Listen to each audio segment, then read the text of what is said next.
Helicopter പറന്ന് പൊങ്ങുന്ന സമയത്ത് തന്നെ ജയൻ ആ ബൈക്കിൽ നിന്ന് മെണീറ്റു ലാൻഡിംഗ് പാഡിൽ പിടിച്ച് തൂങ്ങി. ഇത് മേലെ എത്തി ഒന്ന് ഒലഞ്ഞു താഴേക്ക് പെട്ടെന്ന് പോകാനുള്ള ഒരു ഇത് കണ്ടപ്പോഴേ എനിക്ക് ഭയങ്കര എൻ്റെ ഉള്ളൊന്ന് കത്തി. ഞാൻ വിളിച്ചു കിടന്നു, ജയേട്ടാ ജയേട്ടാ, ആ ചാടിക്കോ എന്ന് പറഞ്ഞിട്ട്. 50 വർഷത്തിലേറെയായി മലയാള സിനിമയുടെ ഒപ്പം സഞ്ചരിക്കുന്ന ഒരാൾ. Producer, production executive, production controller, production manager എന്നീ നിലകളിലായി 150-ലേറെ സിനിമകളിൽ പ്രവർത്തിച്ചയാൾ. ഒരു സെറ്റിൽ MG രാമചന്ദ്രന്റെ ഷൂട്ടിംഗ് നടക്കുന്നുണ്ട്. എന്തോ കാര്യത്തിന് ഞാൻ ആരോടോ വളരെ ഉച്ചത്തിൽ സംസാരിക്കേണ്ടി വന്നു. അദ്ദേഹത്തിന് അത് ഇഷ്ടപ്പെട്ടില്ല എന്ന് തോന്നുന്നു. യാരന്ത പയ്യൻ, അത് പയ്യനെ കൂട്ട്. കല്ലിയൂർ ശശി. പിന്നിട്ട വഴികളിലെ തന്റെ ജീവിതാനുഭവങ്ങൾ പങ്കുവയ്ക്കുകയാണ് കല്ലിയൂർ ശശി. ഞാൻ ആദ്യം സിനിമയിൽ ജോലി ചെയ്യുന്നത് ഈ അന്ന് ഗൺരാജ് എന്ന് പറയുന്ന ഒരാൾ അറിയപ്പെടുന്നു. ഷൂട്ടിങ്ങിന് ഈ ഗണ്ണ് സപ്ലൈ ചെയ്യുന്ന ആളാണ്, തോക്ക്. അപ്പം അങ്ങനെ ഗണ്ണ് കൊണ്ടുപോകണം. അപ്പോൾ ഒരു ദിവസം ഇത്ര രൂപ എന്ന് വെച്ചിട്ട് ബാറ്റ തരും. പ്രതിഭാധനരായ താരങ്ങൾ. വിൻസെന്റ് മാസ്റ്റർ ക്യാമറയൊക്കെ റെഡിയാക്കി വെച്ച് ഷോട്ട് എടുക്കാൻ റെഡിയായി നിൽക്കുന്നു. പ്രേം നസീർ അവിടെ ഉണ്ട്, മധു സാർ എത്തിയിട്ടില്ല. ഞാൻ മധു സാറിൻ്റെ അവിടെ പതുക്കെ ഡോറ് തട്ടി. എന്താ എന്ന് ചോദിച്ചു. സാർ ഷൂട്ടിങ്ങിന് വേണം. എനിക്കിപ്പോൾ വരാൻ സൗകര്യമില്ല. പ്രേക്ഷകർ അറിയാത്ത സംഭവങ്ങൾ. സ്വാമീസ് ലോഡ്ജ്, സത്യൻ മാഷ് മുതൽ അവിടെയാണ് താമസിച്ചിരുന്നത്. ഒരു സ്വാമിയാണ് എൻ്റെ ഉടമസ്ഥൻ. ആ സ്വാമി കൗണ്ടറിലിരിക്കും. ഒരേ ഒരു ഫോണേ ഉണ്ടാവുള്ളൂ. ഓരോ ഫോൺ കാൾ ബെല്ലടിക്കുമ്പോഴും എല്ലാവരും കാതോർക്കും ആരെയാണ് വിളിക്കുന്നത്. അപ്പോൾ അവിടെ നിന്നുകൊണ്ട് സ്വാമി ജോസ് പ്രകാശ് എന്ന് വിളിക്കും. വിളിച്ചാൽ ജോസ് പ്രകാശിന് കാൾ വന്നിരിക്കുന്നു അർത്ഥം. മറക്കാനാവാത്ത അനുഭവങ്ങൾ. ജയൻ ഇങ്ങനെ വിടുന്ന കണ്ടപ്പോൾ എനിക്ക് സഹിച്ചില്ല. ഞാനിങ്ങനെ ബാക്ക് കൂടെ ഇങ്ങനെ പൊക്കി എടുക്കുന്ന സമയത്ത് ഇവിടെ നിന്നും ബ്ലഡ് ഇങ്ങനെ ചെറിയ പൈപ്പ് തുറന്നു വിട്ടാൽ വരുന്നത് പോലെ ഇങ്ങനെ വന്നുകൊണ്ടിരിക്കുക. എൻ്റെ ദേഹത്തൂടെ ഇങ്ങനെ ഒഴുകുന്നുണ്ട്. അരനൂറ്റാണ്ടിലേറെയായി സിനിമയിൽ തുടരുന്ന കല്ലിയൂർ ശശി തന്റെ ജീവിത കഥ പറയുന്നു. എൻ്റെ സിനിമാ ജീവിതത്തിൽ പ്രത്യേകിച്ച് മറക്കാൻ പറ്റാത്ത, എന്നും ഓർമ്മിക്കപ്പെടുന്ന ഒരു വലിയ ഇൻസിഡൻ്റ് ഉണ്ട്. അത് ഈ നവംബർ മാസം, പ്രത്യേകിച്ച് 1980 നവംബർ 16 ഞായറാഴ്ച. അപ്പം അന്നാണ് നമ്മുടെ അനശ്വര നടൻ ജയൻ്റെ ദുരന്തം സംഭവിക്കുന്നത്. അപ്പം അതിന് ദിക്സാക്ഷിയാകേണ്ടി വന്ന ഒരാളാണ് ഞാൻ. കൂളിളക്കം എന്ന് പറയുന്ന സിനിമയിൽ ബാക്കി ചിത്രീകരണമെല്ലാം കഴിഞ്ഞു. ഇനി ക്ലൈമാക്സ് രംഗങ്ങളാണ് ഷൂട്ട് ചെയ്യേണ്ടത്. അപ്പോൾ അതിന് ഒരു തയ്യാറെടുപ്പെന്ന എല്ലാവരുമായിട്ട് അതിൻ്റെ വർക്ക് ചെയ്യുന്ന സംവിധായകൻ, എൻ്റെ ക്യാമറമാൻ, മറ്റ് ചീഫ് ടെക്നീഷ്യൻസ് എല്ലാവരുമായിട്ടൊരു മീറ്റിംഗ് കൂടി. അതിൻ്റെ സ്റ്റണ്ട് ഡയറക്ടറും എല്ലാമായിട്ട്. അങ്ങനെ സ്റ്റണ്ട് ഡയറക്ടറാണ് ഈ ക്ലൈമാക്സ് വ്യത്യസ്തമായി ചെയ്യണം. നമുക്ക് ഫൈറ്റിംഗ് സീക്വൻസ് എല്ലാം നമുക്കൊരു ഹെലികോപ്റ്റർ കൂടി ഉണ്ടെങ്കിൽ അതൊരു വ്യത്യസ്തമായിരിക്കും. മലയാള സിനിമയിൽ ഇന്ന് വരെ ഹെലികോപ്റ്റർ ഉപയോഗിച്ച് ആരും ഷൂട്ടിംഗ് നടത്തിയിട്ടില്ല. മലയാള സിനിമയിൽ നല്ല സൗത്ത് ഇന്ത്യൻ ലാംഗ്വേജ് സിനിമകൾ. അപ്പം നമുക്കത് ചെയ്തു കഴിഞ്ഞാൽ അതൊരു വലിയ പ്രത്യേകത ഉണ്ടാവും. അപ്പോൾ അതുകൊണ്ട് അത് ചെയ്യാം എന്നാണ്. അവസാനം അത് വളരെ ചർച്ചകൾക്ക് ശേഷം അത് തീരുമാനിക്കപ്പെട്ടു. ഇനി ബാക്കിയുള്ളത് എങ്ങനെ എന്നുള്ളതാണ്. അത് ബോംബെയിൽ ആണ് ഇതിൻ്റെ ഈ ഹെലികോപ്റ്റർ വാടകയ്ക്ക് കൊടുക്കുന്ന സ്ഥലം. അപ്പോൾ അവിടെ നിന്ന് നമുക്ക് എടുക്കാം എന്നാണ് പറയുന്നത്. ഈ ഹെലികോപ്റ്റർ ഈ നമ്മളെ കോട്ടയം, പാല അങ്ങനെയുള്ള സ്ഥലങ്ങളിലൊക്കെ ഈ റബ്ബറിന് തുരിശടിക്കാൻ കേരളത്തിൽ വരുന്ന ഒരു ഹെലികോപ്റ്ററാണ്. അത് 2 സീറ്ററാണ്. അതിനകത്ത് 2 സീറ്റർ ഇന്നത്തെ പോലെയല്ല, 2 സീറ്റേ ഉള്ളൂ. ഒന്ന് പൈലറ്റും പിന്നെ സഹയാത്രികനും. ഇങ്ങനെ ഫ്രണ്ടിൽ 2 സീറ്റ് മാത്രമേ ഉള്ളൂ. അങ്ങനെയുള്ള ഒരു ഹെലികോപ്റ്ററാണ്. അപ്പോൾ അതാണ് അന്നത്തെ കാലത്ത് ഉണ്ടായിരുന്നത്. വാടക കൊടുക്കുന്നതും അതുപോലെ തുരിശടിക്കാൻ ഉപയോഗിക്കുന്നതുമൊക്കെയായ ഈ ഹെലികോപ്റ്റർ. അപ്പോൾ അതാണ് വാടകയ്ക്ക് എടുക്കുന്നു. അത് ബോംബെയിലൊരു കമ്പനിയിൽ പോയി, എൻ്റെ കൂടെ ഇതൊക്കെ അറിയുന്ന വേറൊരാളും ഉണ്ടായിരുന്നു. അപ്പോൾ അദ്ദേഹത്തിൻ്റെ കൂടെ പോയി, ഞാൻ പോയി, ഇതെല്ലാം ആ കമ്പനിയുമായിട്ട് സംസാരിച്ചു. അത് ഈ അവിടുന്ന് ഇങ്ങോട്ട് കൊണ്ടുവരുന്ന ചെന്നൈയിലാണ് അത് കൊണ്ടുവരുന്നത്, ഡിസ്മാൻഡിൽ ചെയ്താണ് കൊണ്ടുവരുന്നത്. അത് ഞാൻ ഇങ്ങനെ അതിശയത്തോടെ നോക്കുന്നു. ഒരു ഹെലികോപ്റ്ററൊക്കെ ഡിസ്മാൻഡിൽ ചെയ്ത് പാർട്സാക്കി മാറ്റി അതിനെ ഒരു ലോറിയിൽ, വലിയ ഒരു ലോറിയിൽ കൊണ്ടുവരിക എന്നുള്ളതാണ്. അതൊരു ഭയങ്കര അത്ഭുതപ്പെട്ട കാര്യമാണ്. നമ്മൾ പറക്കണതാണ് കണ്ടിട്ടുള്ളത്. അപ്പോൾ അടുത്ത് നിന്ന് കാണാനും അതിനുള്ള സൗകര്യം ഈ ഹെലികോപ്റ്റർ ഇവിടെ വന്നതോടുകൂടി ഉണ്ടായി എന്നുള്ളതും വേറൊരു സത്യം. അപ്പോൾ ആ ഹെലികോപ്റ്റർ വരാൻ അതിനുള്ള യാത്ര, അതിനുള്ള ചാർജ്, അതെല്ലാം അതും കൂടെ കൂട്ടും. പിന്നെ പറക്കുന്ന ഓരോ മണിക്കൂറിനും ഇത്ര രൂപ എന്നുള്ള അങ്ങനെ കോസ്റ്റ്ലി ഒരു സംഭവമായിരുന്നു. മലയാളം സംബന്ധിച്ചോളം അത് വളരെ കോസ്റ്റ്ലിയാണ്, മലയാള സിനിമയെ സംബന്ധിച്ചിടത്തോളം. അങ്ങനെ അതെല്ലാം ഏർപ്പാട് ചെയ്തിരുന്നു ഈ ദിവസത്തേക്ക്. അങ്ങനെ നവംബർ 16 ആകുന്നതിന് തൊട്ട് മുൻപുള്ള നവംബർ 15 കേരളത്തിലൊരു ഷൂട്ടിങ്ങിൽ നിന്നും അത് കഴിഞ്ഞ് ചെന്നൈയിൽ ജയൻ എത്തി. അന്ന് തന്നെ വൈകുന്നേരം അവിടെ വേറൊരു ചിത്രത്തെ അദ്ദേഹം അഭിനയിച്ച മറ്റൊരു ചിത്രത്തിൻ്റെ ചെറിയ ഒരു വർക്കുണ്ടായിരുന്നു ABM സ്റ്റുഡിയോയിൽ. അത് തീർത്തു. അത് കഴിഞ്ഞ് അവിടെ വെച്ച് ഞാൻ വൈകുന്നേരമേ പോയി കണ്ടിരുന്നു. നാളത്തെ കാര്യങ്ങൾ എല്ലാം അദ്ദേഹത്തോട് വിശദീകരിച്ചു. അദ്ദേഹം ഈ ഹെലികോപ്റ്ററൊക്കെ ഉണ്ടെന്നറിഞ്ഞ് ഭയങ്കര ത്രില്ലിലായിരുന്നു. അപ്പോൾ അങ്ങനെ ആ 15-ാം തീയതി രാത്രിയായി കഴിഞ്ഞു. രാവിലെ എല്ലാവരും 4 മണിക്ക് എണീക്കണം. 6 മണിക്ക് തന്നെ ലൊക്കേഷനിലോട്ട് എത്തണം. അതായത് ചെന്നൈ നഗരത്തിൽ നിന്ന് 40 കിലോമീറ്റർ അകലെയാണ് ഈ നമ്മൾ ഷൂട്ട് ചെയ്യാൻ ഉദ്ദേശിക്കുന്ന അന്നത്തെ സെക്കൻഡ് വേൾഡ് വാറിൽ ടെമ്പററി ആയിട്ട് ചെയ്യപ്പെട്ട ഒരു എയർ സ്ട്രിപ്പാണിത്. യുദ്ധവിമാനങ്ങൾക്ക് ഇറങ്ങാനും മറ്റുമൊക്കെ ആയിട്ട് അന്ന് ചെയ്ത ഒരു സാധനം. ഇന്ന് അത് ഉപേക്ഷിക്കപ്പെട്ട നിലയിലാണ്. അത് അവിടുത്തെ പഞ്ചായത്തിൻ്റെ വകയിലാണ്. അത് സ്ഥിതി ചെയ്യുന്നത് ശോളാവരം എന്ന് പറയുന്ന സ്ഥലത്താണ്. അതായത് ചെന്നൈ നഗരത്തിൽ നിന്ന് 40 കിലോമീറ്റർ അകലെ ശോളാവരം എന്ന് പറയുന്ന സ്ഥലത്താണ് ഈ എയർ സ്ട്രിപ്പ് ഉള്ളത്. അത് ഇപ്പോൾ ഉപേക്ഷിക്കപ്പെട്ട നിലയിലാണ്. ഇപ്പോൾ പഞ്ചായത്തിൻ്റെ അധീനതയിലാണ്. അപ്പം ഷൂട്ടിങ്ങിന് പെർമിഷൻ വാങ്ങിക്കുന്നത് നമ്മൾ പഞ്ചായത്തിൻ്റെ പെർമിഷനാണ് അവിടെ ഷൂട്ടിങ്ങിന് വാങ്ങിക്കുന്നത്. അതിൻ്റെ ഒരു ചെറിയ വാടകയേ ഉള്ളൂ. അപ്പോൾ അങ്ങനെയാണ് അത് ഫിക്സ് ചെയ്ത് അവിടെയാണ് ഷൂട്ടിങ്. അപ്പം 40 കിലോമീറ്റർ ചെന്നൈയിൽ നിന്ന് സഞ്ചരിച്ച് അവിടെ എത്തണമെന്നുണ്ടെങ്കിൽ വളരെ നേരത്തെ ഏർലി മോർണിംഗ് പുറപ്പെട്ടെങ്കിലേ നടക്കുള്ളൂ എന്നുള്ളത് കൊണ്ടാണ് എല്ലാവരും 6 മണിക്ക് തന്നെ പുറപ്പെടണം എന്നുള്ള ഇതിലേക്ക് എല്ലാം തയ്യാറെടുപ്പോടെ രാത്രി അവസാനിച്ചു. രാവിലെ 4 മണിക്ക് ആദ്യം ഞാൻ എണീറ്റ് നോക്കുന്ന സമയത്ത് അതിഘോരമായ മഴ പെയ്തുകൊണ്ടിരിക്കുകയാണ്. അത് ഒരു കണക്കിന് നമുക്ക് പുറത്തിറങ്ങാൻ പറ്റാത്ത വിധത്തിലുള്ള മഴയായിരുന്നു. അപ്പോൾ പല ഭാഗത്തു നിന്നും ഫോൺ വരുന്നുണ്ട് എനിക്ക്, ഇങ്ങനെ ഷൂട്ടിങ് നടക്കുമോ, മഴയല്ലേ, എന്താണ്. അപ്പം ഞാൻ പറഞ്ഞ അവരടുത്ത് വെയിറ്റ് ചെയ്യുക, നമുക്ക് മഴ തോരുന്നതിനനുസരിച്ച് മൂവ് ചെയ്യാം എന്ന് പറഞ്ഞ് വെയിറ്റ് ചെയ്യുകയാണ്. അങ്ങനെ 4 മണി തൊട്ട് ഈ മഴ ഒന്ന് നിർത്തി കിട്ടാനായിട്ട് നമ്മൾ വളരെയധികം നോക്കിക്കൊണ്ടിരിക്കുകയാണ്. അപ്പോൾ 4 മണിയായി, പിന്നെ 5 മണിയായി, 6 മണിയായി, മഴ ശമിക്കുന്നില്ല. അപ്പം ഞങ്ങളെല്ലാം മനസ്സിൽ കരുതി ഇത് കുഴപ്പമായി, ഇന്ന് ഷൂട്ടിങ് നടക്കാനുള്ള ബുദ്ധിമുട്ടുണ്ട്. കാരണം 4 ദിവസമാണ് നമുക്ക് ജയൻ കോൾ ഷീറ്റ് നൽകിയിരിക്കുന്നത്. ആ 4 ദിവസം കഴിഞ്ഞാൽ മറ്റൊരു ചിത്രത്തിന് വേണ്ടി പുള്ളി വീണ്ടും കേരളത്തിലേക്ക് പോകേണ്ടി വരും. അപ്പോൾ ഈ 4 ദിവസം കൊണ്ട് ഇതെല്ലാം ഫിനിഷ് ചെയ്യും വേണം.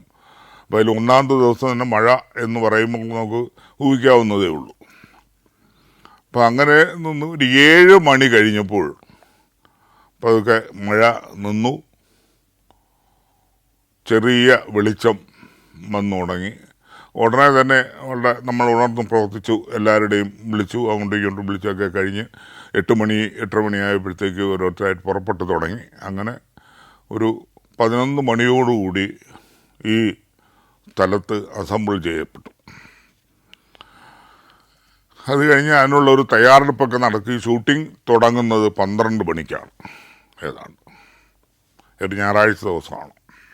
12 മണിക്ക് ഷൂട്ടിംഗ് തുടങ്ങിയതിന് കുറേ ഭാഗങ്ങൾ ഈ ഹെലികോപ്റ്റർ ഏതാണ്ട് ഒരു 20 അടി ഹൈറ്റിൽ നിർത്തി 10 മിനിറ്റോളം സ്റ്റഡി ആയിട്ട് നിൽക്കും.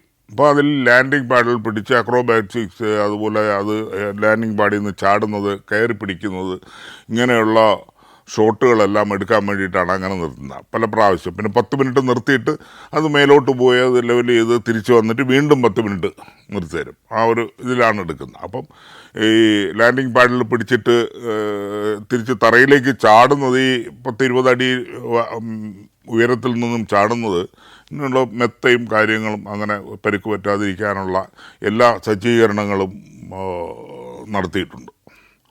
അപ്പം അങ്ങനെ ആവശ്യമുള്ള ഷോട്ടുകളെല്ലാം അവിടെ വെച്ച് എടുത്തു.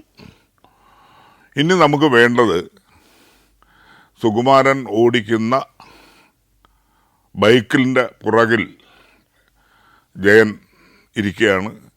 ആ സമയത്താണ് ഈ ഹെലികോപ്റ്ററിൽ വില്ലൻ എന്ന നമ്മളെ ബാലൻ കെ നായർ അഭിനയിക്കുന്ന ആ കഥാപാത്രം ഈ ഹെലികോപ്റ്ററിൽ രക്ഷപ്പെടുവാൻ ശ്രമിക്കുന്ന ഒരു സീന്. ആ രക്ഷപ്പെടുത്താൻ പാടില്ലാതെ അദ്ദേഹത്തെ തിരിച്ച് ഇറക്കണം അതാണ് സീക്വൻസ്. അപ്പോൾ ആ ഒരു ഇതിൽ ഹെലികോപ്റ്റർ പൊങ്ങുന്ന സമയത്ത് തന്നെ ബൈക്ക് ഫ്രെയിമിലോട്ട് എൻട്രി ചെയ്ത് ഓടിച്ച് വന്ന് ലാൻഡിങ് പാഡിൽ പിടിച്ച് തൂങ്ങി. അപ്പോഴത്തേക്ക് ഹെലികോപ്റ്റർ കുറച്ച് പൊങ്ങിക്കഴിഞ്ഞു. ഈ ബൈക്കിൻ്റെ എണീറ്റ് നിന്നുകൊണ്ട് ലാൻഡിങ് പാഡിൽ പിടിച്ച് തൂങ്ങി മേലെ കയറി ഈ ബാലൻ കെ നായരെ താഴേക്ക് വലിച്ചിടണമെന്നാണ്. അത് താഴേക്ക് വലിച്ചിടുന്നതെല്ലാം നമ്മൾ എടുത്തു കഴിഞ്ഞു. ഈ ലാൻഡിങ് പാഡിൽ പിടിച്ച് മേലോട്ടിങ്ങനെ ഇത് ചെയ്യുന്നത് മാത്രം എടുത്താൽ മതി. ഇനി അത് ഈ ഒരു ഷോട്ടിൽ വേണം നമുക്ക്. അപ്പോൾ അതിനു വേണ്ടിയുള്ള പ്രിപ്പറേഷൻ എല്ലാം പറഞ്ഞു. അപ്പോൾ അത് തുടങ്ങുന്നതിന് മുമ്പ് തന്നെ അതിൻ്റെ പൈലറ്റ് അതിൽ ഭാഗഭാക്കായ ജയനോടും ബാലൻ കെ നായരോടും വ്യക്തമായി എല്ലാ കാര്യങ്ങളും, ഇതിൻ്റെ സേഫ്റ്റി മെഷേഴ്സ് എല്ലാം വളരെ വ്യക്തമായി തന്നെ മനസ്സിലാക്കി കൊടുത്തിരുന്നു.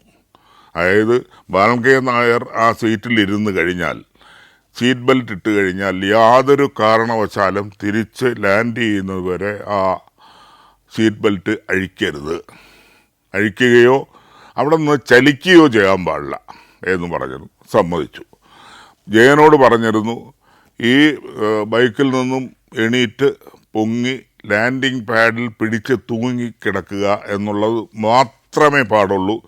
അത് കഴിഞ്ഞിട്ട് അവിടെ നിന്ന് ചലനങ്ങൾ നടത്തരുത്, അക്രോബാറ്റിക്സ് കാണിക്കരുത് എന്ന് അദ്ദേഹം പ്രത്യേകം പറഞ്ഞിരുന്നു. ബാക്കിയുള്ള കാര്യങ്ങൾ നമുക്കിനി ഒരു ഷോട്ട് കൂടെ എടുക്കണമെന്നുണ്ടെങ്കിൽ ഞാൻ നിർത്തിത്തരാം, തിരിച്ച് വന്ന് നിർത്തിത്തരാം. കാരണം ഇത് പൊങ്ങി ഒന്ന് സ്റ്റഡിയായി വരാനായിട്ട് ഇത് വളരെ മേലെ പൊങ്ങി പോയിട്ട് തിരിച്ചു വന്നാണ് സ്റ്റഡി ആവുന്നത്. അപ്പം അതുവരെയുള്ള ആ ഒരു മോഷനിൽ യാതൊരുവിധ ചലനങ്ങളും പാടില്ല. കാരണം ഇത് അത്ര വലിയ സാങ്കേതിക വിദഗ്ധമായ ഒരു ഹെലികോപ്റ്ററൊന്നും അല്ല. അപ്പം അതിൻ്റെ ബാലൻസ് തെറ്റിപ്പോവാൻ പാടില്ല. ഇതെല്ലാം പ്രത്യേകം പറഞ്ഞിരുന്നു. Alaska, Romania, Austria, Slovakia, Phuket 5 രാജ്യങ്ങളിൽ നിന്നുള്ള അപൂർവ സുന്ദരമായ അനേകം കാഴ്ചകൾ ഫുൾ HDയിലുള്ള ഈ അപൂർവ ദൃശ്യയാത്രാ വിവരണ ശേഖരം സ്വന്തമാക്കാൻ 99544422 എന്ന നമ്പറിലേക്ക് സഞ്ചാരം എന്ന് SMS ചെയ്യൂ. ബൈക്ക് ഓടിച്ചു, ഇത് പൊങ്ങി. ജയൻ ആ ബൈക്കിൽ നിന്നും എണീറ്റു, ലാൻഡിങ് പാഡിൽ പിടിച്ച് പൊങ്ങി. ഹെലികോപ്റ്റർ പൊങ്ങി ഇങ്ങനെയാണ് പോകുന്നത്. നേരെ പൊങ്ങുകയല്ല, ഇങ്ങനെ ഒന്ന് പൊങ്ങിയിട്ട് ഇങ്ങനെ പോയിട്ട് തിരിച്ച് വന്ന് സ്റ്റഡി ആയിട്ട് ഇങ്ങനെ വന്നിട്ട് ഇങ്ങനെ ഇറങ്ങും. ഇതാണ് എൻ്റെ ഒരു ഇത്. അപ്പം ഈ പറഞ്ഞു കൊടുത്തതിനെല്ലാം വിപരീതമായിട്ട് ജയൻ ആ പാഡിൽ നിന്ന് അക്രോബാറ്റിക്സ് കാണിച്ച്, നമ്മൾ മരത്തിലെല്ലാം ചെറിയ പ്രായത്തിൽ കാല് പിണഞ്ഞ് മേലേക്ക് കയറാൻ ശ്രമിക്കുന്നത് പോലെയുള്ള ഒരു പ്രകടനം നടത്തി. അതായത് ബാലൻ കെ നായരുടെ അടുത്തേക്ക് എത്തി വലിച്ചിടാനുള്ള ഒരു ഇത് കൂടെ ഇരിക്കട്ടെ എന്ന് കരുതി. അപ്പോഴത്തെ ഒരു സീൻ നന്നാവുമെന്നുള്ള ഒരു ആവേശമായിരിക്കാം അദ്ദേഹത്തിന്. അല്ലെങ്കിൽ സിനിമ നന്നാകുമെന്നുള്ളൊരു ആവേശമായിരിക്കാം അദ്ദേഹത്തിന്. പക്ഷേ ഇതേ ആവേശം തന്നെ ബാലൻകെ നായരും കാണിച്ചു. അദ്ദേഹം സീറ്റ് ബെൽറ്റ് അഴിച്ചു, സൈഡിലേക്ക് ഈ ഉള്ള ചവിട്ടുപടിയിലോട്ട് കാലെടുത്ത് വച്ചു. ഇദ്ദേഹത്തെ ഈ മേലോട്ട് കയറാതിരിക്കാനായിട്ട് ചവിട്ടുന്ന മാതിരിയുള്ള ആക്ഷൻ നമ്മൾ പല സിനിമകളിലും കണ്ടിട്ടുണ്ടല്ലോ. വലിയ ഉയരമുള്ള പാറയിലിങ്ങനെ ഹീറോ പിടിച്ചു വയ്ക്കുമ്പം മേലെ വില്ലൻ അവിടെ നിന്നിട്ട് കയ്യിൽ ചവിട്ടുന്ന അതുപോലെയുള്ള അങ്ങനെയുള്ളൊരു ഇത് അദ്ദേഹവും നടത്തി. അപ്പം ഏറ്റവും അടുത്ത് നിൽക്കുന്ന ക്യാമറ കഴിഞ്ഞാൽ അടുത്ത് ഞാനാണ്. കാരണം എൻ്റെ പുറകിൽ ഇങ്ങനെ നിന്ന് ഇതിനകത്ത് ഈ ഹെലികോപ്റ്ററിൽ തന്നെ നോക്കി നിൽക്കുകയാണ്. എൻ്റെ ഓരോ ചലനവും നോക്കി നിൽക്കുന്ന ഒരാൾ ഞാൻ തന്നെയായിരുന്നു. അങ്ങനെ ഉണ്ടായിരുന്നുള്ളൂ. ബാക്കി എല്ലാവരും ക്യാമറയിലായിരുന്നു. 3 ക്യാമറ വെച്ച് 3 സ്ഥലത്തു നിന്നും 2 ക്യാമറ 2 സ്ഥലത്തു നിന്നും ഒരു ക്യാമറ അതിൻ്റെ കൂടെ സഞ്ചരിക്കുന്ന അതിലായിരുന്നു ഞാനും കൂടെ ഉള്ളത്. അപ്പോൾ ഇത് മേലെ എത്തി ഒന്ന് ഒലഞ്ഞു താഴേക്ക് പെട്ടെന്ന് പോകാനുള്ള ഒരിത് കണ്ടപ്പോഴേ എനിക്ക് ഭയങ്കര എൻ്റെ ഉള്ളൊന്ന് കത്തി ശരിക്കും പറഞ്ഞാൽ.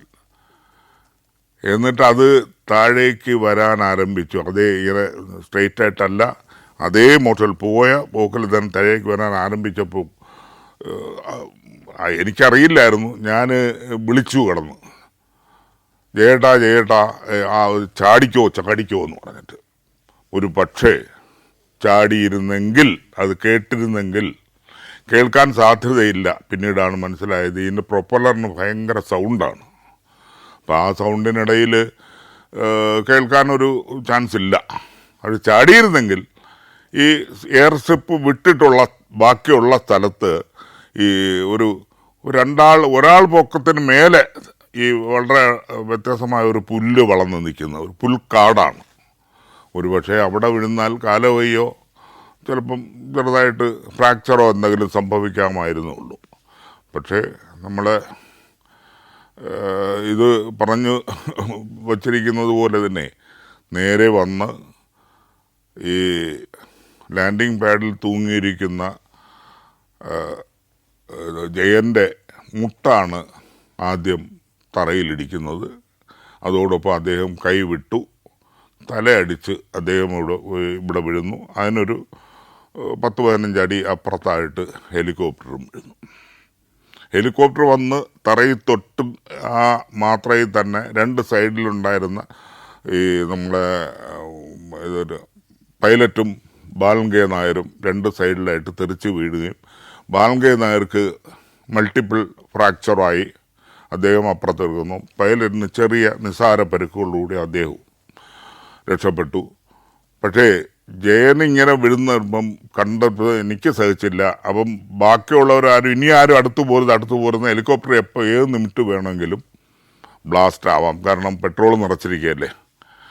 അപ്പം അത് കാരണം ആരും പോരുതേ എന്ന് പറയുന്നുണ്ട്. പക്ഷെ ഞാൻ ഓടി ചെന്ന് ജയനെ പൊക്കി എടുത്തു. അപ്പം ഞാനിങ്ങനെ ബാക്ക് കൂടെ ഇങ്ങനെ പൊക്കി എടുക്കുന്ന സമയത്ത് അദ്ദേഹത്തിൻ്റെ ഈ ബാക്കിലുള്ള, അതായത് ഇവിടെ നിന്നും ബ്ലഡ് ഇങ്ങനെ ചെറിയ പൈപ്പ് തുറന്നു വിട്ടാൽ വരുന്നത് പോലെ ഇങ്ങനെ വന്നുകൊണ്ടിരിക്കുക. അതിൻ്റെ ദേഹത്തൂടെ ഇങ്ങനെ ഒഴുകുന്നുണ്ട്. അപ്പോൾ ഞാനും ആരെങ്കിലും വരണേ എന്ന് കിടന്ന് വിളിക്കുന്നുണ്ട്. പക്ഷെ അത് ആരും അങ്ങോട്ട് അടുക്കുന്നില്ല. പിന്നെ അവസാനം ഒരു ക്യാമറാമാൻ്റെ അസിസ്റ്റൻ്റ് ഒരാൾ, രംഗനാഥൻ എന്ന് പറയുന്ന ഒരാൾ, അത് ശ്രീലങ്ക സ്വദേശിയാണ്. പുള്ളി ഓടി വന്നു എന്നെ സഹായിക്കാനായിട്ട്. അങ്ങനെ 2 പേരും കൂടെ പിടിച്ച് ഇരുത്തി ഒരു വാഹനത്തിന് വിളിക്കുന്നുണ്ടായിരുന്നു. ഞാനും ഈ രംഗനാഥനും മാറി. പക്ഷേ അടുത്തെങ്ങും വാഹനമില്ല എന്നുള്ളത് വാസ്തവമാണ്. കാരണം ഈ എയർഷിപ്പിൻ്റെ എൻഡ് ഭാഗത്ത് അവിടെയാണ് ഈ കാറുകളൊക്കെ നിർത്തിയിരിക്കുന്നത്. അവിടെയാണ് മറ്റുള്ളവരെല്ലാം നിൽക്കുന്നത്. ഈ ഷൂട്ടിങ്ങിൽ പങ്കെടുക്കാത്ത മറ്റുള്ളവരെല്ലാം അവിടെയാണ് നിൽക്കുന്നത്. അവരാരും ഇത്ര ദൂരത്തുനിന്ന് വിളി കേൾക്കത്തുമില്ല. പക്ഷെ എന്തോന്ന് അറിഞ്ഞില്ല, ആരും വന്നില്ല. അപ്പം ഇത് കണ്ടുകൊണ്ട് നിന്ന ജയൻ്റെ തന്നെ ഡ്രൈവർ ഓടിപ്പോയി അദ്ദേഹത്തിൻ്റെ ഫിയറ്റ് വാഹനം അടുത്തേക്ക് കൊണ്ടുവന്നു. അങ്ങനെ ഞങ്ങളതിൽ കയറ്റി അദ്ദേഹത്തെ ഇരുത്തി നേരെ എയർഷിപ്പിൽ നിന്ന് വെളിയിൽ വന്ന് റോഡിലേക്ക് കയറി. അപ്പോൾ മഴ ആരംഭിച്ചു. ഇവിടെ എന്താണ് ഇപ്പുറത്തെ സൈഡിൽ ബാലൻകെ നായർക്ക് എന്താണ് സംഭവിച്ചതെന്ന് നോക്കാനുള്ള സമയമില്ലായിരുന്നു. മഴ ആരംഭിച്ചു, ചെറുതായിട്ട് ആരംഭിച്ചു. ഞങ്ങൾ ഈ എയർഷിപ്പിനടുത്ത് റോഡിൽ കയറുന്നതിൻ്റെ അടുത്തായിട്ട് ഒരു ചെറിയ പോളി ക്ലിനിക്ക് ഉണ്ട്. അവിടെ നമ്മൾ ഈ ചെന്നൈയിലൊക്കെ അങ്ങനെയാണ്, പോളി ക്ലിനിക്ക് എന്ന് പറയും. ചെറിയ കാര്യങ്ങളിൽ ഒരു ഡോക്ടറും ഒരു നഴ്സും അങ്ങനെയൊക്കെ ഉണ്ടാവുള്ളൂ.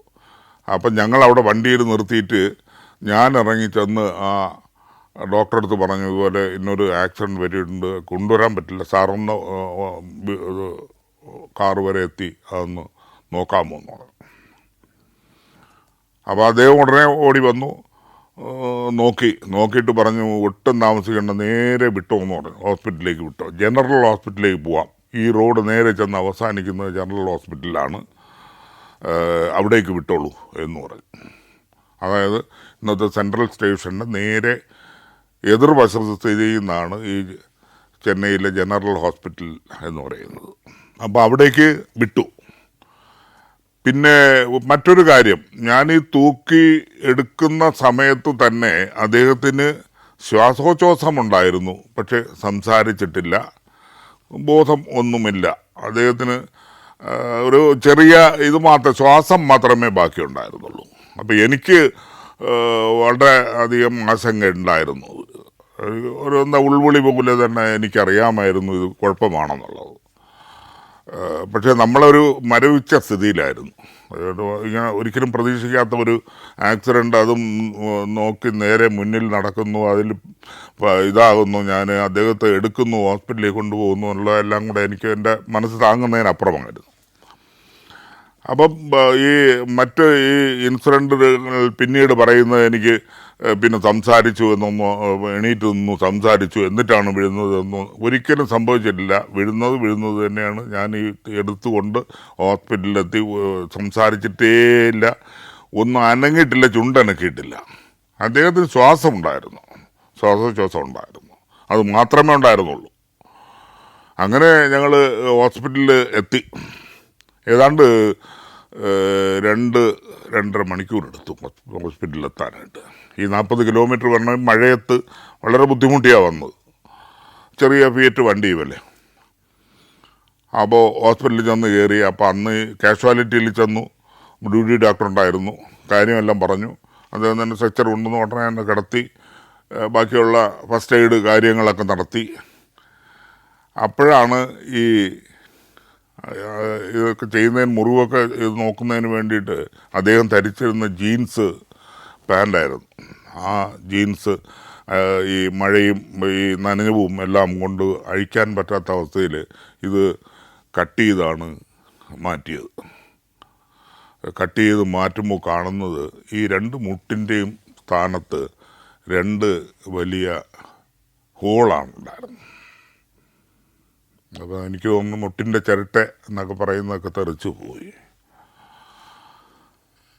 ഇപ്പം ഇതിന് ഈ ന്യൂറോ ഒരു സർജൻ വേണം. അപ്പം ആ ഡോക്ടർ പറഞ്ഞു, ന്യൂറോ സർജൻ ഇന്ന് സൺഡേ ആണ്, വരില്ല, അദ്ദേഹം വീട്ടിലാണ്. അപ്പം ഞാൻ പറഞ്ഞു, അദ്ദേഹത്തെ എങ്ങനെയും ഒന്ന് വിളിച്ച് വരുത്തണം, കാരണം ഇത് മലയാള സിനിമയിലെ ഏറ്റവും വലിയ ആർട്ടിസ്റ്റാണ് ഇവിടെ ഈ കിടക്കുന്നത്, അപ്പോൾ എന്തായാലും ഒന്ന് വരുത്തണം പ്ലീസ് എന്ന് പറഞ്ഞു.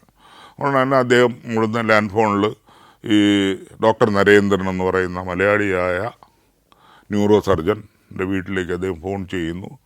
അവർ തമ്മിൽ സംസാരിക്കുന്നത് കണ്ടുകൊണ്ട് ഞാൻ ഓടിപ്പോയിട്ട് ഞാൻ ആ ഫോൺ വാങ്ങി ഡോക്ടർ നരേന്ദ്രനോട് സംസാരിക്കുന്നു. സാർ, ഇത് ജയൻ മലയാള സിനിമയിലെ ആളാണ്, അപ്പോൾ അത് അറിയാം. ഞാൻ പറഞ്ഞു, അദ്ദേഹത്തിനാണ് സംഭവിച്ചിരിക്കുന്നത്, വളരെ കണ്ടീഷൻ മോശമാണെന്ന് എനിക്ക് തോന്നുന്നത്, അപ്പോൾ സാറൊന്ന് വരണം എന്ന് പറഞ്ഞു. അതിനെന്താ, ഞാനിപ്പോൾ എത്താമെന്ന് പറഞ്ഞു, 10 മിനിറ്റിൽ എത്തുമെന്ന് പറഞ്ഞു. അപ്പം അങ്ങനെ ബാക്കി ഡോക്ടറെ അടുത്ത് കൊടുത്തിട്ട് എന്തൊക്കെ പ്രിപ്പയർ ചെയ്യാനുള്ള കാര്യങ്ങളെല്ലാം അദ്ദേഹം പറയുകയും, ഇത് കഴിഞ്ഞ് നേരെ എൻ്റെ ക്ലീനിങ് എല്ലാം നടത്തിയിട്ട് നേരെ ഓപ്പറേഷൻ തിയേറ്ററിലേക്ക് കൊണ്ടുപോകണം പറഞ്ഞെന്നാണ് എൻ്റെ അറിവ്. അപ്പോൾ ഓപ്പറേഷൻ തിയേറ്ററിലേക്ക് കൊണ്ടുപോയി. അദ്ദേഹം 10 മിനിറ്റിൽ തന്നെ എത്തി, ഓടിപ്പടഞ്ഞ് അദ്ദേഹം വന്നു. അപ്പോൾ എൻ്റെ അടുത്ത് പുറത്ത് നിൽക്കാൻ പറഞ്ഞു. അങ്ങനെ ഓപ്പറേഷൻ തിയേറ്ററിൽ കയറി ഇതിൻ്റെ ഇത് തുടങ്ങി. അപ്പോൾ ഏതാണ്ട് മണി ഒരു 4:30 മണി കഴിഞ്ഞിട്ടുണ്ടാവും. അപ്പോൾ ഇങ്ങനെ വെയിറ്റ് ചെയ്ത് നിൽക്കുകയാണ്, എന്ത് സംഭവിക്കുന്നു എന്താണെന്ന് ഒരു പിടിയുമില്ല. 6 മണിയായി, 1.5 മണിക്കൂർ ഇങ്ങനെ ഉള്ള വിഷമിച്ച് നിൽക്കുകയാണ്. ശ്വാസം ഇതിന് കൊടുത്തിരിക്കുന്നതിൽ ഒരു ബ്ലാഡർ പോലെയുണ്ട്, അപ്പം ഇങ്ങനെ ബ്ലാഡർ വികസിക്കുകയും ചുരുങ്ങുകയും ചെയ്യുന്ന ഒരു സിസ്റ്റമായിരുന്നു. അപ്പം അങ്ങനെ ചുരുങ്ങുകയും വികസിക്കുകയൊക്കെ ചെയ്തുകൊണ്ടിരിക്കുന്നതിനടുത്ത് ഞാൻ മാത്രം, ഒരാൾ മാത്രമേ ആ വാർഡിൽ അലവ് ചെയ്തുള്ളതുകൊണ്ട് ഞാനിങ്ങനെ നോക്കി നിൽക്കുകയാണ്. ഇങ്ങനെ വികസിച്ചു ചുരുങ്ങി അതിൻ്റെ ഒരു പ്രവർത്തനം മന്ദഗതിയിലായി.